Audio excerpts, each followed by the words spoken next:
নমস্কাৰ। কেনে লাগিছে? ভাল লাগিছেনে? স্বাভিমানী অসমীয়া আজমলৰ ভৰিত এতিয়া কোনোবাই সংস্কাৰৰ কথা কৈছে। আজমলে নিজেই শুনিছোঁ বক্তব্য দিছে যে তেওঁলোকৰ এইটো পৰম্পৰা আছে। এতিয়া পৰম্পৰালৈ মনত পৰিছে। আজমল চাহাবক লৈ পেলাই এই গোটেই ঘৰত বহুৱাই শৃংখল চিটুৱতে ঘৰত বহুৱাই পৰিয়ালৰ লগত চিনাকি কৰি চাহ ভাত খুৱাই ভাই চিঞৰ বাখৰ কৰি আছে। আৰে নিজৰ ভাই হ'লে কৈ থাকিব লাগে নেকি? নিজৰ ভাইৰ চিনাকি সংবাদ মাধ্যমৰ আগত দিব লাগে নেকি? সংবাদ মাধ্যমক লগত লৈ ক'ব লাগে নেকি এওঁ মোৰ ভাই? ভাইৰ চিনাকি দি থাকিবলগীয়া নহয়। আৰু যেতিয়া ভাইৰ চিনাকি দিব লগা হয় তেতিয়াহ'লে কি হয়? এয়া ষড়যন্ত্ৰ হয়, এয়া সুবিধাবাদ হয়, এয়া স্বাৰ্থ পূৰণৰ আখৰা হয়। আমাক বুৰ্বক ভাবিছে। বোলে ৰাইজেহে কৈছে তাৰ পৰা মাটি দিব বুলি ছুপাৰ 40 বনাবলৈ আজমলৰ। ৰাইজেহে কৈছে তাৰ পৰা মাটি দিবলৈ বোলে ছুপাৰ স্পেচিয়েলিটি হস্পিটেল বনাবলৈ। এই যে মুখ্যমন্ত্ৰীৰ জন আশীৰ্বাদ যাত্ৰাটো যেতিয়া হৈছিল তেতিয়া যে বুলডোজাৰবিলাকে যে ফুল ছটিয়াইছিল, সেইটো কোনে কৰিলে?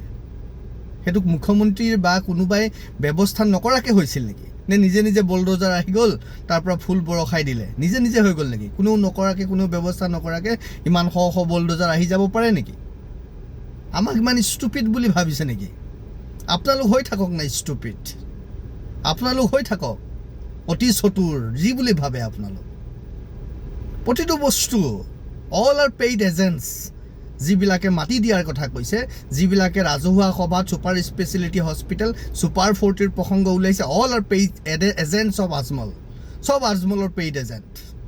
ক'ৰবাত নহয় ক'ৰবাত সেই মানুহবিলাক ডিৰেক্টলি ইনডাইৰেক্টলি আজমলৰ লগত জড়িত হৈ আছে, বা আজমলৰ কোনোবা এজেণ্টৰ দ্বাৰা তেওঁলোক প্ৰজেক্ট কৰা হৈছে সেইবিলাক ক'বলৈ। গাধাহঁত বুজি পোৱা নাই এতিয়াও। দেখুৱাই দিলে। সেইকাৰণে এতিয়া অন্ততঃ যদি লাজ আছে, নাকত যদি অকণমান চৰম আছে, তেতিয়াহ'লে অন্ততঃ অসমীয়াৰ স্বাভিমানৰ কথা আৰু নক'ব আপোনালোকে। মই কওঁতে কি কৈছিলোঁ মই? যে এই সময়ত মানুহৰ খোৱা বোৱা নহয়, গৃহ নিৰ্মাণৰ কথা আছে, শৌচালয়ৰ কথা আছে, তেওঁলোকক ৰিহেবিলিটেশ্যনৰ কথা আছে, সেইবিলাক পাতিব লাগে। এইখিনি সময়ত আমি ছুপাৰ স্পেচিয়েলিটি হস্পিটেলৰ কথা পাতিব নালাগে। এইখিনি সময়ত আমি ছুপাৰ 40 জাতীয় কথাবিলাক পাতিব নালাগে। এইবিলাক কথা পাতিবলৈ আমি পিছত সময় পাম। কিন্তু নাই, ৰাইজক টকাৰে কিনিব খোজা মানুহৰ স্বভাৱ চৰিত্ৰবিলাক এনেকুৱাই। আৰু প্ৰকৃতিয়ে স্বাভাৱিকভাৱে এইটো উলিয়াই দিয়ে আৰু দেখুৱাই দিলে যে আজমলৰ ধান্দা কি, আজমলৰ প্ৰকৃত ধান্দা কি। যে বানত সাহায্য কৰিবলৈ আহি তেওঁ কি কৰিব খুজিছিল জানে? নাজিৰাৰ বেছিভাগ অঞ্চলত আজমলৰ বেপাৰ আছে।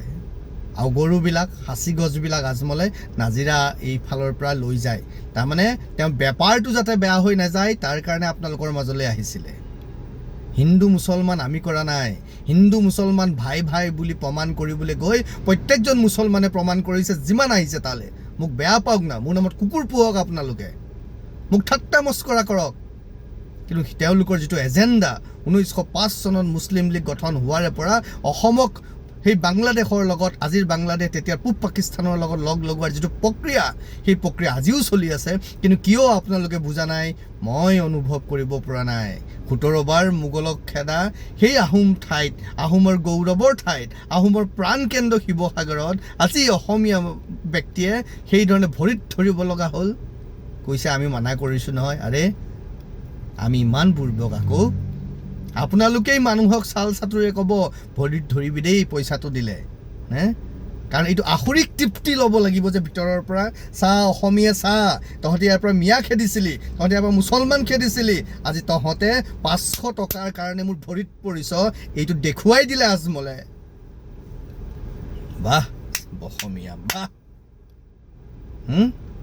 বাহ, স্বাভিমান। এয়া স্বাভিমান। থপৰিয়াব মন গৈছে নিজৰ গালত আপোনালোকৰ স্বাভিমান দেখি, আপোনালোকৰ মৰ্যাদা দেখি। যদি অকণমানো লাজ আছে নহয়, সামাজিক জীৱনত আহি আৰু অসমীয়া স্বাভিমানৰ কথা নক'ব, অসমীয়া মান মৰ্যাদাৰ কথা নক'ব।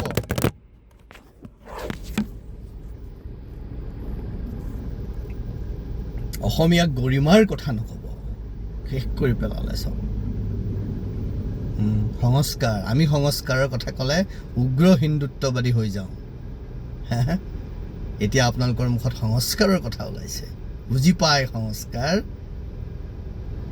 আমিবিলাক আচলতে এনেকুৱা ধোবা যে উলংগ সমাজখনত আমাৰ প্ৰয়োজন নাই। উলংগ সমাজত ধোৱাৰ প্ৰয়োজন কি?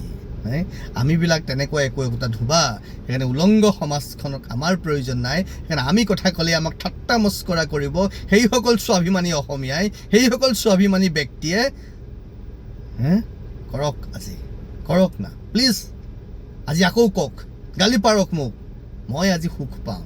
আৰু আপোনালোকে যিমানে মোক গালি পাৰে সিমানে আপোনালোকৰ নগ্নতাত, আপোনালোকৰ এই যে যিটো চিন্তা, আজি আজমলৰ আপোনাৰ মহিলাক দিয়া আজমলৰ ভৰিত ধুৱাইছে, কাইলৈ হয়তো আপোনালোকেই ছোৱালী বোৱাৰীবোৰক সেই আজমলৰ নিচিনা আন কোনোবাৰ বিচনাৰ শয্যা কৰাই দিবলৈ কুণ্ঠাবোধ নকৰিব। আপোনালোকৰ এই পুতৌজনক অৱস্থা দেখি মই কষ্ট পাওঁ। সেই কষ্ট পাওঁ কাৰণেই কৈছোঁ, কাৰণ মই ৰাজনৈতিক কাম কৰা মানুহ নহয়, মোৰ কোনো ৰাজনৈতিক লিপ্সা নাই, বুজিছে? মোৰ কোনো সমাজ সেৱক হোৱাৰ লালসা নাই। মই আপোনালোকৰ পৰা প্ৰশংসা বুটলাৰ মোৰ হাবিয়াস নাই। আচলতে মোৰ কোনো পৰিচয় ৰাখাই আপোনালোকৰ ওচৰত কোনো ইচ্ছা নাই। মই এনেকেই ভাল নীৰৱে সাধনা কৰিম, গৱেষণা কৰিম, যিটো মোৰ কাম। কাৰণ সমাজৰ আগত বৰ কথা কৈ, অসমীয়াৰ মান অভিমানৰ কথা কৈ 500 টকাৰ কাৰণে কাৰোবাক মই ভৰিত ধৰিবলৈ দিব মই নোৱাৰোঁ। নমস্কাৰ।